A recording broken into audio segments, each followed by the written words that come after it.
Hi, I'm Charity, and I'm here to talk to you about Inq-ITS inquiry reports. And so I'm actually going to start sharing my screen.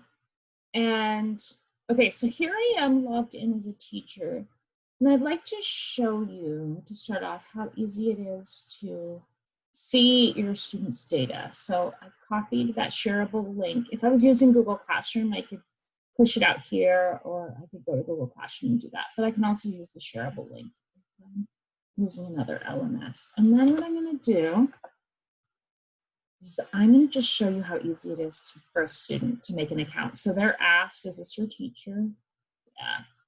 And you want to tell them how to sign up, but let's just pretend like I don't use Google or Clever. Obviously, much easier if you do.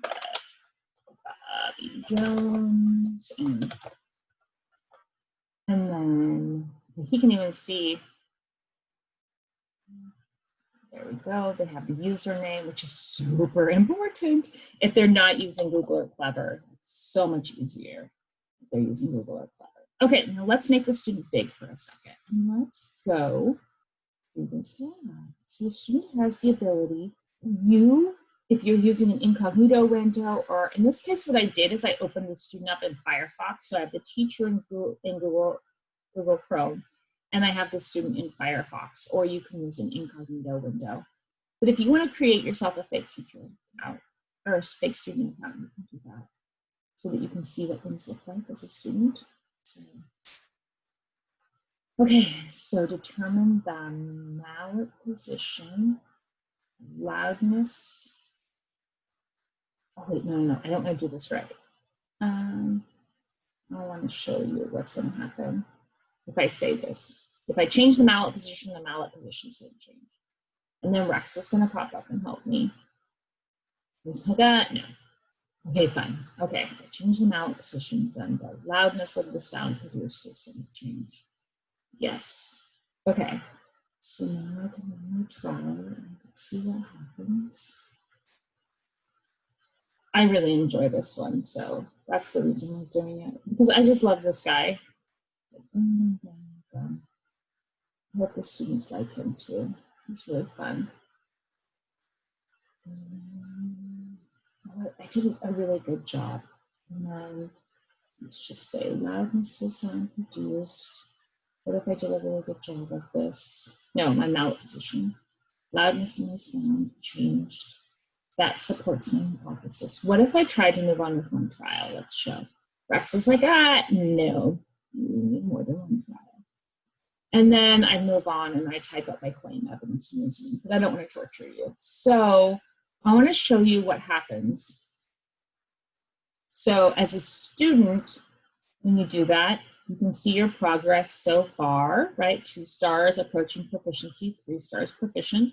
You can also see your work. So I required my students to print this to a PDF and attach it, and then they can mark the assignment as done. And so your students have the capability of doing that. And I let them look at the rubric and improve their scores if they were not happy with their scores.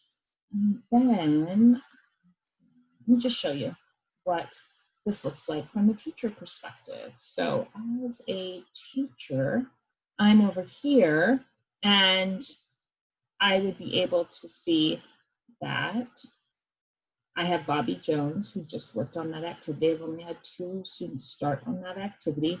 I could actually preview that activity. And I have that shareable link if I want to push it out. And I can look at reports for that activity. So I could see this is Julian. He accessed the introduction, but he hasn't even started the activity. And then Bobby, it looks like, is on the claim evidence reasoning section. So that's where Bobby is. So let's actually look at this reports in more detail, because that's where we are. I just wanted to show you really briefly why reports are important. But so here we are.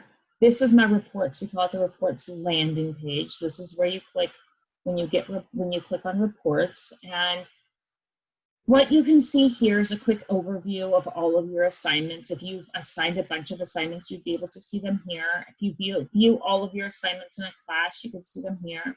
Viewing individual student progress reports, you could see those here. And then here are general overview of science inquiry with Inq-ITS and general overview of using your inquiry reports. Then here we have the hypothesis data and analysis rubric. And this I found that my students really liked once they saw their scores. And so this is the rubric that they really looked at when they said that they wanted to improve.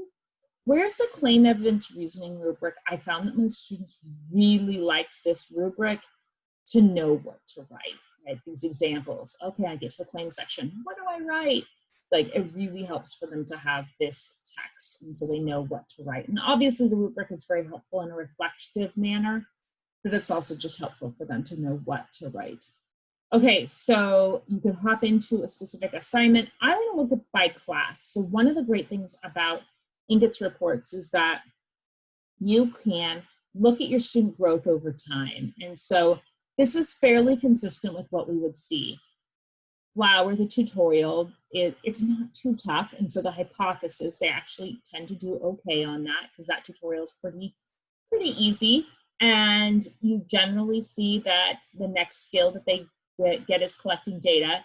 And then analyzing and warranting claims is such a difficult skill for students to learn. So you tend to see a much lower score there.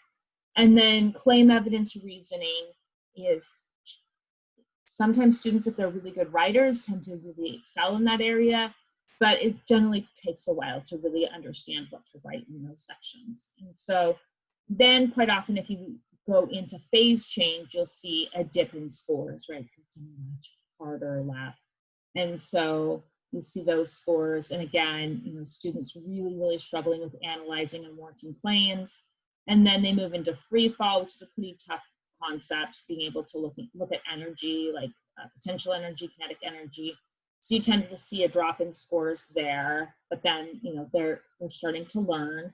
And then forces of motion, they're doing a little bit better. And then as they move into what is now their fifth lab, which we tend to see a huge increase in student skills at the point where they hit the fifth lab. And you see that the students are really starting to get these skills. And then as they move through, I found that by about the seventh or the eighth lab, every single student was showing growth in their science practices. And so we were able to see some pretty significant growth over time by looking at 7 or 8 different labs at least. And so we can see all of that growth for the entire class.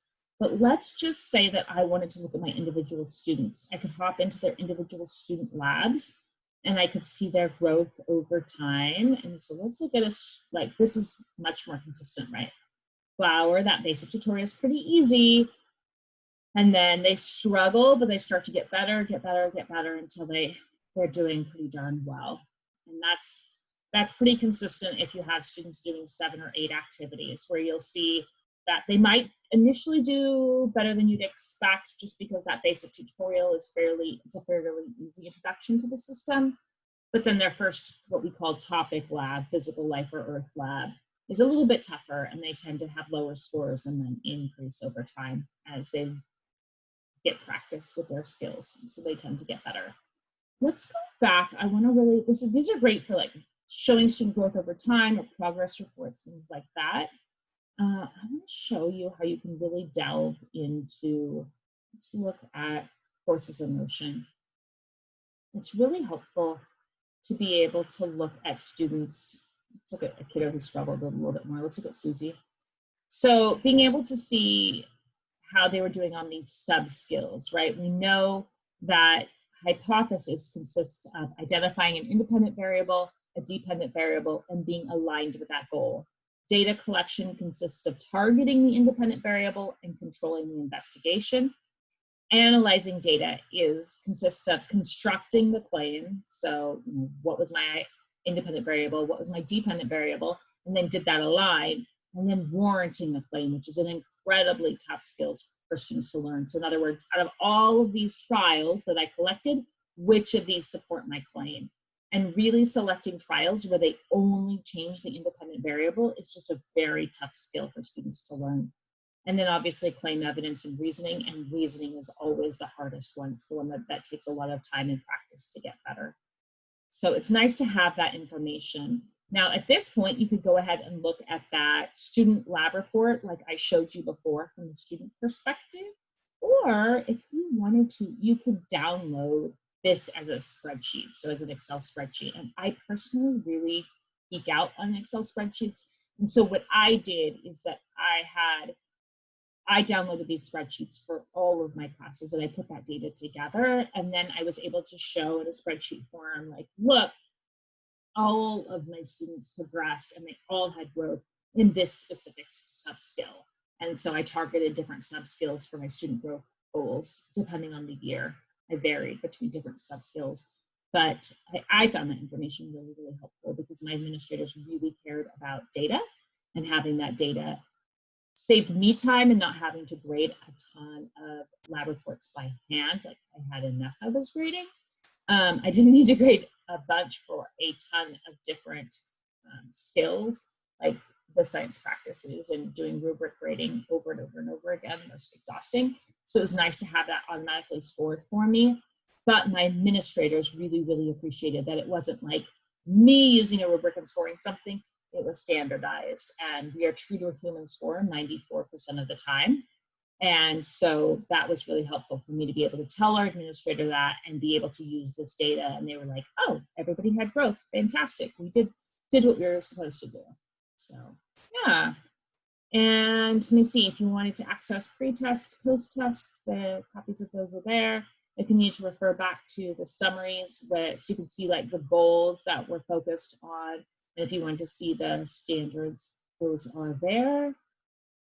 And that is a quick overview of reports. So let me stop sharing so I can just really quickly see. Any questions? Okay. I hope you have a wonderful day. Thank you so much for joining me. And please don't hesitate to reach out if you have any questions or you need anything. Have a great day.